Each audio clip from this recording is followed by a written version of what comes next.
رب السماوات والأرض وما بينهما فاعبده واصطبر لعبادته هل تعلم له سميا ويقول الإنسان أإذا ما مت لسوف أخرج حيا أولا يذكر الإنسان أنا خلقناه من قبل ولم يك شيئا فوربك لنحشرنهم والشياطين ثم لنحضرنهم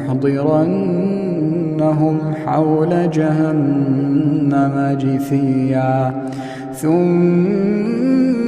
لننزعن من كل شيعة أيهم أشد على الرحمن عتيا ثم لنحن أعلم بالذين هم أولى بها صليا وإن منكم إلا واردها كان على ربك حتما مقضيا ثم ننجي الذين اتقوا ونذر الظالمين فيها جثيا وإذا تتلى عليهم آياتنا بينات قال الذين كفروا للذين آمنوا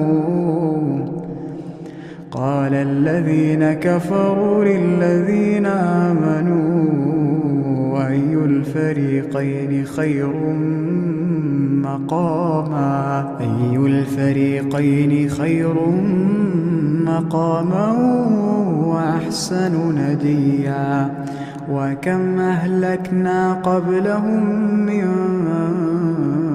قرن هم أحسن أثاثا ورئيا قل من كان في الضلالة فليمدد له الرحمن مدا حتى إذا رأوا ما يوعدون إما العذاب وإما الساعة فسيعلمون من هو شر مكانا وأضعف جندا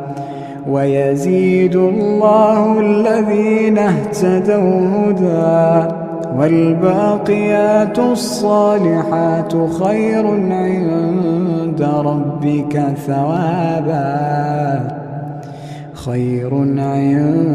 ربك ثوابا وخير مردا أفرأيت الذي كفر بآياتنا وقال لأوتين مالا وولدا أطلع الغيب أم اتخذ عند الرحمن عهدا كلا سنكتب ما يقول ونمد له من العذاب مدا ونرثه ما يقول ويأتينا فردا واتخذوا من دون الله آلهة ليكونوا لهم عزا كلا سيكفرون بعبادتهم ويكونون عليهم ضدا ألم تر أنا أرسلنا الشياطين على الكافرين تؤزهم أزا فلا تعجل عليهم إنما نعد لهم عدا يوم نحشر المتقين إلى الرحمن وفدا ونسوق المجرمين إلى جهنم وردا لا يملكون الشفاعة إلا من اتخذ عند الرحمن عهدا وقالوا اتخذ الرحمن ولدا لقد جئتم شيئا إدا تكاد السماوات يتفطرن منه وتنشق الأرض وتخر الجبال هدا أن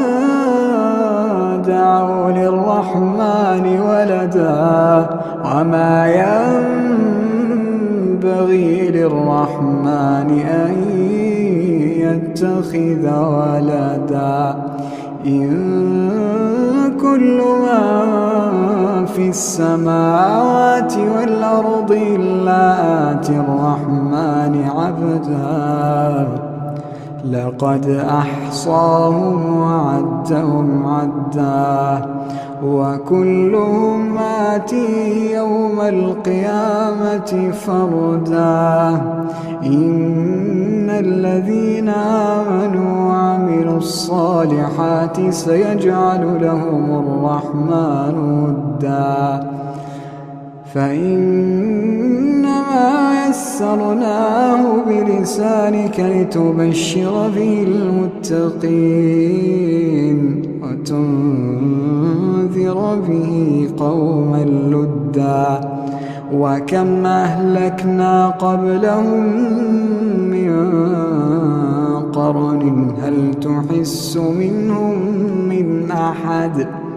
أو تسمع لهم ركزا